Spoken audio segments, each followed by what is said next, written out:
নমস্কার প্রিয় প্রথম শ্রেণীর ছাত্রছাত্রীবৃন্দ, আজকের এই শিক্ষামূলক ক্লাসে তোমাদের সবাইকে জানাই আন্তরিক স্বাগত। আজ আমরা ক্লাসে আলোচনা করব প্রথম শ্রেণীর বাংলা বিষয়ের প্রথম পর্বে তথা প্রথম পর্যায়ক্রমিক মূল্যায়নে 2026 সালে বাংলার প্রশ্নপত্রটির উত্তর সহ ধাপে ধাপে আলোচনা করব।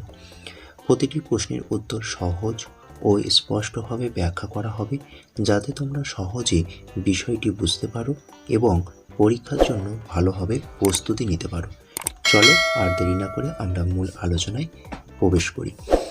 প্রথম পার্বিক মূল্যায়ন 2026, শ্রেণী প্রথম, বিষয় বাংলা, পূর্ণমান 20, সময় 40 মিনিট। প্রশ্নপত্রের উপরে তোমরা প্রথমে নাম, তারপরে বিদ্যালয়ের নাম এবং ক্রমিক সংখ্যা অর্থাৎ তোমাদের রোল নাম্বারটা লিখতে হবে। চলো প্রথম প্রশ্ন নাম্বার 1, ক থেকে ইও পর্যন্ত পরপর লেখো। এখানে প্রশ্নের মান রয়েছে 2। তো দেখে নাও, প্রথম ঘরে লিখবে ক, দ্বিতীয় ঘরে লিখবে খ, এইভাবে গ, ঘ, উঙা, চ, ছ, বঙ্গি জ, ঝ, ইঙ। হলো। চলো পরের প্রশ্ন নাম্বার 2, নিচের ফাঁকা জায়গায় সঠিক বর্ণ বসিয়ে শব্দ গঠন করো। 4 গুণ 1 সমান 4। প্রথম প্রশ্ন নাম্বার ক, ড্যাশ ক, তাহলে কয়াকার ক, কাক। নাম্বার খ, খয়াকার ড্যাশ, খয়াকার তয়াকার খাতা। নাম্বার গ, ময়াকার ড্যাশ, ময়াকার ময়াকার মামা। নাম্বার ঘ, ড্যাশ টয়াকার, বয়াকার টয়াকার বাটা। চলো পরের প্রশ্নটা দেখে নাও। নাম্বার উঙা, বংজয়াকার ড্যাশ লয়াকার, বংজয়াকার দন্তন্য লয়াকার জানলা। ওকে, চলো। নাম্বার 3, এলোমেলো বর্ণ সাজিয়ে শব্দ করো। 6 গুণ হাফ সমান 3। প্রথম প্রশ্ন নাম্বার ক, বঙ্গিজ আকার, আকার বঙ্গিজ আজ। চলো পরের প্রশ্ন নাম্বার খ, হর্ষই খ, সাজালে হবে খ হর্ষই খই। নাম্বার গ, ল বঙ্গিজ, সাজালে হবে বঙ্গিজ ল জল।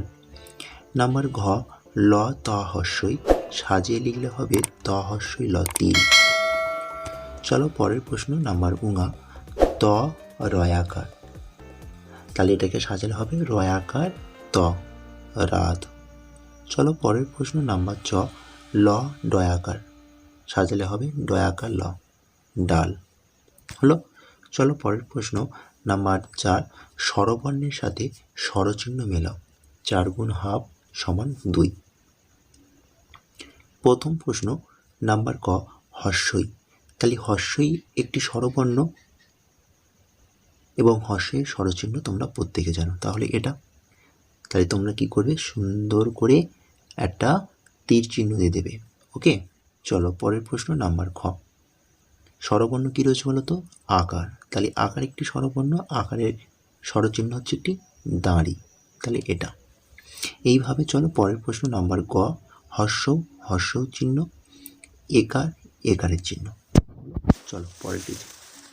পরের পেজে বলা হয়েছে নাম্বার 5-এর দাগে শূন্যস্থানে সঠিক শব্দ বসিয়ে ছড়া পূরণ করো। 5 গুণ 1 সমান 5। দেখে নাও, মনিরাম মুন্সি, কোমরেতে ঘুনসি, নাক দিয়ে শাক খায়, কনুইয়ে ধাক্কায়। প্রথম শূন্যস্থানে লিখবে মুন্সি, দ্বিতীয় শূন্যস্থানে লিখবে ঘুনসি এবং 3 নম্বর শূন্যস্থানে লিখবে প্রথমটা নাক এবং পরেরটা লিখবে শাক এবং শেষ শূন্যস্থান পূর্ণ লিখবে ধাক্কায়। চলো পরের প্রশ্ন নাম্বার 6, সঠিক স্থানে স্বরচিহ্ন বসিয়ে শব্দ তৈরি করো। 4 গুণ হাফ সমান 2। প্রথম প্রশ্ন নাম্বার ক, ওকার দন্তস্ব খ, ওকার দন্তস্ব হর্ষ খ, অসুখ। নাম্বার খ, ব গ হর্ষ দন্তন্য, ব একার গ হর্ষ দন্তন্য বেগুন। নাম্বার গ তালবেশ র র, তালবেশ রয় দীর্ঘি র, শরীর। নাম্বার ঘ প খ ম, তাহলে প একার খ ম, পেখম হলো। চলো পরের প্রশ্ন নাম্বার 7। নিচের প্রশ্নগুলির উত্তর দাও। 2 গুণ 1 সমান 2। প্রথম প্রশ্ন, বনে কি থাকে? বনে থাকে বাঘ, বয়াকার ঘ, বাঘ। চলো পরের প্রশ্ন নাম্বার খ। কে পাখা মেলে ওড়ে? পাখি পাখা মেলে ওড়ে, পয়াকার খসই পাখি। তো এটা ছিল প্রথম পর্যায়ক্রমিক মূল্যায়নের বাংলার প্রশ্নপত্র। সুতরাং তোমরা এই বাংলা প্রশ্নপত্রটি মনোযোগ দিয়ে প্রথম থেকে শেষ পর্যন্ত ভালোভাবে দেখো এবং এই ক্লাসটি বা এই ভিডিওটি তোমাদের বন্ধুদের কাছে বেশি করে শেয়ার করো এবং চ্যানেলে নতুন হলে তোমরা অবশ্যই চ্যানেলটিকে সাবস্ক্রাইব করে নাও। টাটা বাই বাই, ভালো থেকো, সুস্থ থেকো।